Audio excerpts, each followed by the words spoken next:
Welcome back to MOTN Live. I'm, of course, your host, Mike G.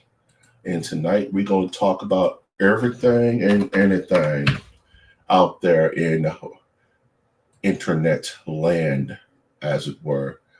For MOTN Live, for those who do not know, this is where we just chew the proverbial fat, talk about anything and everything under the sun, no real topics, no real reviews to speak of, just kind of hanging out for an hour. So I'll be hanging out, and we may have some guests, we may not. Tootie's may be coming through. So if Tootie comes through, that'll be awesome. If not, it'll just be Mon Capitan here tonight. Good old Mike G. For all those out on Twitch, what's up? For those out on YouTube, what's up? Say what's up to your boy, Mike G. For those on X/Twitter/ whatever it's called in year 8 trillion, what's up as well? Yeah, so this week's been kind of crazy outside of the giant siren outside of my window. Just goes to show I live in Gotham City. So you may be wondering, Mike G, why did you go ahead and push up the episode time frame? Well, life comes at you fast, and I had to adjust the time moving forward to 7 p.m. PST, just because, started a new gig, so that allows me to live and exist. And for this, we're just going to do it a little bit later in the evening, if that's okay with everyone. So just to give you a heads up on that, that's why we went ahead and pushed up the time. So this is going to be the new time going forward. That being said, what else have I done with my week? It's been pretty much an influx of things going on. So my brain is splitting. If anyone started a new gig before, you know how it is, just trying to learn. My glasses are crooked. Trying to learn a new trade, trying to learn anything new. It's just really maybe I should speak into the mic. Let's speak into the mic now. Let's go. All doing that while a little under the weather. So I've just been a little sick as well. So if my voice is deeper than normal, that is why. I always forget to adjust the mic. That's crazy. So yeah, so just been fighting a bit of a bug, nothing COVID or nothing like that. So just on the tail end of it, I hope. So if I hack violently into the mic, you know why. Got a bit of a haul in regards to my collection. Got some figures in that I wasn't expecting to get until later in the year. They just kind of hit me like a ton of bricks. And unless something else pops in the chat, I think that's what I want to talk about right now. It's just collecting, the pitfalls of collecting anything, from collecting figures like I do, 1/6 scale figures, to collecting cars, to collecting pop vinyls. You just got to be careful not to overindulge when it comes to collecting anything. I've been, being a nerd kid, you collect all the time, you collect video games, you collect comics, you collect baseball cards, we collect things as humans. You collect shoes, you collect sports teams. Some people who have no alliances. So you find yourself building this collection of stuff that, you have to make space for. And a lot of people don't have that consideration of, like, what am I going to do with half this stuff? And you have to really start to see your surroundings and make decisions on how you plan to display your collection. And that's something I've talked about with friends and other collectors. It's like, I'm not the type of one who has to catch them all, like a Pokemon or something. Oh, there goes Toots. Let's see, we have Toots live. Let's see how this can go. Toots, can you hear me live? Yes, can you hear me? You're coming in a little robotic, but that's okay. It's really not okay. You look amazing. Where are you? I'm calling you Where on are my you at? phone. I don't know if obviously you can tell that. Are you at some kind of gala event, dog? I am at a gala event. I'm here with Joe Mama. Where's Joe Mama? There he is. What up, man? I'm here with What's him. going I'm on, here with Joe? Click the Super Latin. I'm What here with up? Lisa, who are his parents, but also friends of this event. And the event is actually called, it's a fundraiser for something called the Luke Strong Foundation. And it raises money for families that have family members with sickle cell. And I don't know if you got all that. I kind of hope you did, but I super did. it's It came about to in get loud and started. clear. So, oh, that's great. That's awesome. So that's so meant to be.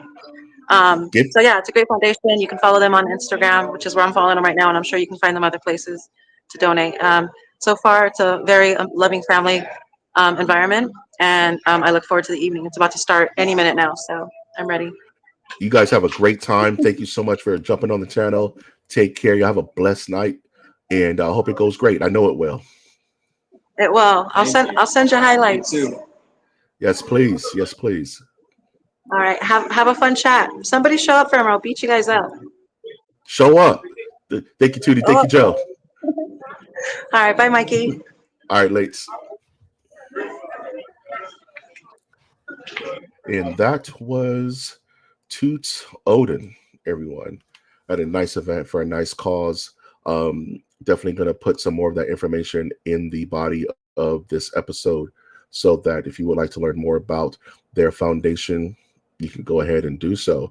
So it's just going to be old Mike G here. So we're just going to have a good old time for the next hour or so, chopping it up for anybody who wants to jump in and hang out with us, if anyone. So, what was I? We were talking about collections. So, definitely want to use this time to kind of go over the MOTN Live title, which is Guyver Unit of Measure.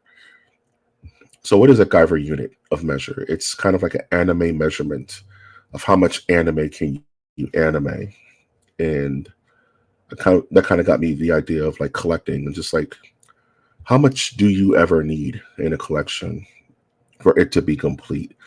Does a collection need to be complete? And honestly, I don't think so. I don't think that's a necessary criteria for I would say, a fulfilled collection versus a complete collection. You know what I mean? So me, I like 1/6 scale figures. You can see them in my background.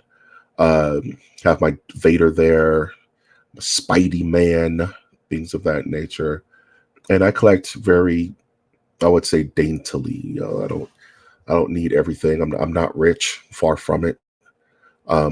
But I do like what I like. So I'm going to take this time to actually kind of go through some figures that I saw that have recently announced for 1/6 scale collecting through through a service or a website that I use called Pop Collectibles. So I'm going to see if I can get that active on the channel now. So let's see if we can go ahead and find them because they have all the most recent selections. And please understand that this is not a plug; it's just something I just happen to use. And I would like to just kind of go over all of that and just kind of go over some figures, things I'm excited for, and we can go from there and see if this actually works. So I'm going to share screen. We're gonna click there. Let's just do window. And let's do here. Does this work? Undaval. So here you can see a beautiful screenshot of their page where they have these 1/6 scale collectible figures. So, and please, if you have any questions, jump in chat, shoot me a question because I'm gonna talk about this unless you ask me a question. So let's go ahead and look at Obi-Wan Kenobi here. Look at that, beautiful. So what 1/6 scale collectible figures are these about 1/6 scale? Let's think about it like in the size of an actual actor. So this figure is 1/6 the size of Ewan McGregor in the suit. So these figures are made by a particular I would say distributor named Hot Toy Collectibles. 1/6 scale figures can range in different third party vendors, such as like I would say 3 0 does some 6 scale sometimes, Star Toys, things like that. But Hot Toys is really the only game in town for now. There are other competitors like J&D that make 1/6 collectible toys, as well as InArt makes some really good high end figures. But these figures are really detailed in regards to not only the likeness of the character, but also the stitching, the actual presentation of the figure, and actually just the collectability of them. If you look at this Obi-Wan here, and I'm see if I can do a more of a detailed breakdown of this. Look at that; it just looks great. And one thing I love about 1/6 scale figures is that it when you have it in hand, it doesn't really look like an action figure or a toy or anything. It looks like a small human is in your hand. And the cool thing about these is that you may say, "Oh, that looks like a statue. That looks like it can't move." But no, these figures are fully uh, not only flexible but customizable. So you can see that you can add layers of clothes to him. You can change where his arm placement is. Some of them even present rolling eyes to give like a sense of, emotion or wonder or fancy. They're really just beautiful works of art here that I have just fallen completely in love with. 1/6 scale figures to me are just the pinnacle of collecting action figures. It's like the one thing I love about them is that when I was a kid and I would play with my toys, this is what I thought was going on in my head. Like this is my imagination made flesh. Is pretty much 1/6 scale figure collecting. And you can even see on the stormtrooper that's right next to him that he's holding hostage there. Look at the details in the armor, the soiling of the suit.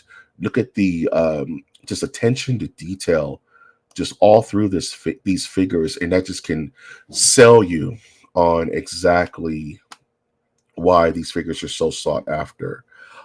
So 1/6 scale collecting is just one of those things where once you get one in hand, it just kind of changes your whole um, perspective on just what would you like to collect. You know what I mean? So I'll show off one more figure while we're here, just before I change the subject here. And I think what I would like to show off is just this. Let's show off this Jack Sparrow here, man. This thing is crazy. So this is Captain Jack Sparrow. Never get it twisted. Captain Jack Sparrow from Pirates of the Caribbean, 1/6 scale figure, made by Hot Toys as well. And this is a figure that is going to be released sometime next year. The only drawback about these figures is that they take forever to come out. And so when you order one, don't expect it for like a year. Don't expect it for like a year and a half. Just because it takes a while for these things to mass produce. There's not many that are ever made. I think only 6,000 of these Jack Sparrows were done. And you can kind of see why. Like there's rooted hair, there's custom costuming. The base alone is insane with the pirate's wheel and the cutlass in his hand, and then if you really love collecting, this is something that you can really put on your shelf and just have people just walk by and say, "Oh wow." So I really just have fallen in love with this type of with this particular genre. You know what I mean? This genre of collecting, and it's something I've loved from afar for a very long time. So I would just recommend anyone to just kind of do their homework, do your research. If this is something that you would like to visit yourself, there's places where you can debut these. I'm an LA person myself, so there's a couple of shops in LA that do sell these, from time to time. One place I would definitely recommend is Frankensons.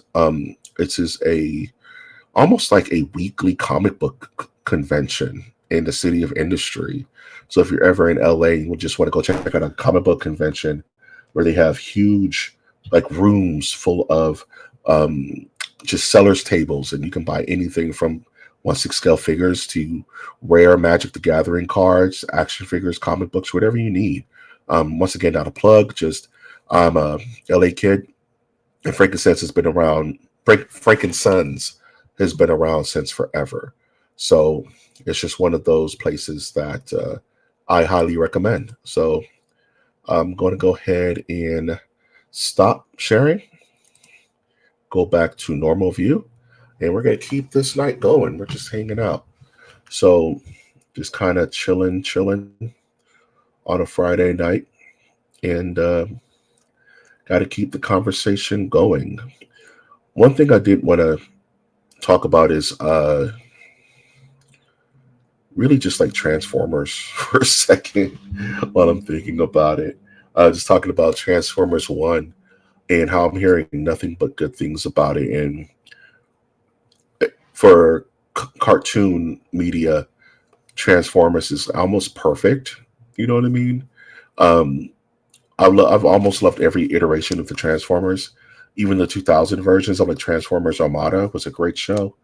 Um, but the live action stuff has always been hit or miss. I'm not really a huge, old, 2000s Lincoln Park Transformers. But Transformers 1 I hear is really good. And so that may be a MOTN reviews. I don't know. It just depends on if I can get around to seeing it. Now that I'm feeling better, I may actually go catch it over the weekend. So yeah, it's just one of those things that we may actually check out here on MOTN Live. Um, so with that, let's go ahead and share something else. Let's see what else we can look into or talk about tonight. Let's see. What do we want to speak of? What is going on in the world? In the world, we don't talk about video games enough here. We don't talk about video games enough at all. Um, so what I would like to talk about is just the most recent video game announcements. You know what I mean? Tokyo Game Show is going on this weekend.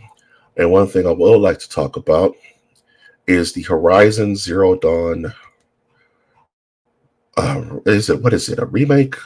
A remaster? What is it? What are they exactly calling this thing? Hold on, let me trying to find the article, but things are proving to be difficult. Let's see, search. So let's go Horizon. Let's see. Can we get a news article or something? I do not want the strange 3D game Call of Le Mountain. I would not enjoy this. Guys, what is going on with IGN? Why is the website so strange now? You would think it would just be easy to pull this stuff up. But no, they make it difficult. There we are. Let's just go on this channel here. So let's just go here. And let's go here to share.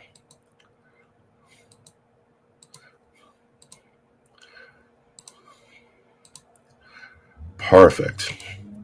So let's just talk about Horizon Zero Dawn remastered with graphical comparisons to the original, and fans aren't happy and all that fun stuff. So I don't know, man. It just seems like there's a ton of stuff that Sony could be remastering at this point. But I guess you got to go with where your butter is breaded, if that makes sense. And you got to work with what's going to sell. But there's so many damn games that can be remastered, right? Even now, it's just kind of like, I don't know. I would really like a Bloodborne, but Everyone's been screaming Bloodborne from the damn mountaintops for many, many years, and it's hard to think of anything else outside of that. So Horizon Zero Dawn is just, it's not, I wouldn't say it's not warranted for a remaster. But yes, you know what? Fine, it is. It's not warranted for a remaster. The game just came out. It's not. It feels like they're buying time for a trilogy. They're still figuring that part out. There's tons of franchises that could use a proper remaster. One game that I would love to see remastered is Infamous, OG Infamous. Just remaster that if you're going to remaster anything. Bring that back. That would be awesome. Resistance Fall of Man. You know what I mean? I would love for them to bring back Resistance. That would be sick.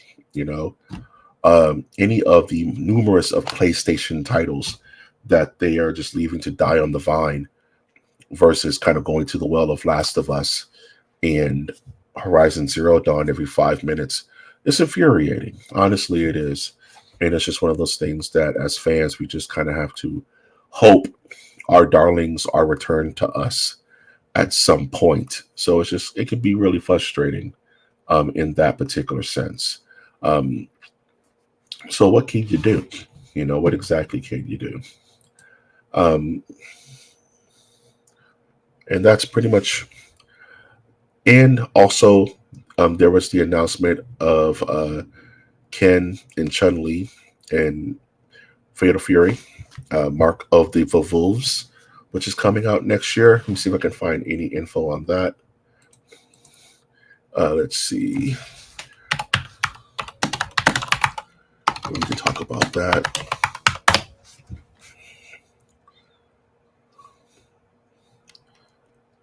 Not Mark of the Wolves. That was the original. What's the new one that's coming out? The new Fatal Fury. Let's see.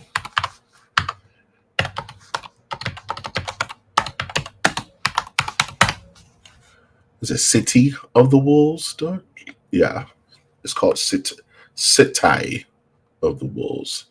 You gotta say you gotta go City. Here we are. I agree. You gotta go City of the Wolves. So let's see if I can share my screen again. Window. Here you go. Bam. Mm-hmm. There we go. Perfect. So, for those who really don't understand what's going on here, because there's a lot to unpack if you don't really play fighting games. Ken and Ken and Chun-Li are actually going to be guest stars in the SNK game Fatal Fury, Mark of the Wolves, which is going to be a resurgence of this franchise that hasn't been around for 20 years almost. There's been a lot of King of Fighters, not really any Fatal Fury. So we're going to be getting Kid Masters, Chun-Li Zan from Street Fighter, and a crossover that has I would say, FGC in a bloodbath storm, because this is just one more step towards a Capcom versus SNK revival, which we've all been waiting for. For those who grew up in the 90s and 2000s, know the Capcom versus games, Marvel versus Capcom versus SNK, Capcom versus Tatsunoko versus Capcom. These are all huge childhood games, and these companies have had storied falling outs back in the day. The competition was just getting a little too bubbly back then, but nowadays it seems like new blood is in. Both offices, they're having conversations and they're making things happen, which is really cool.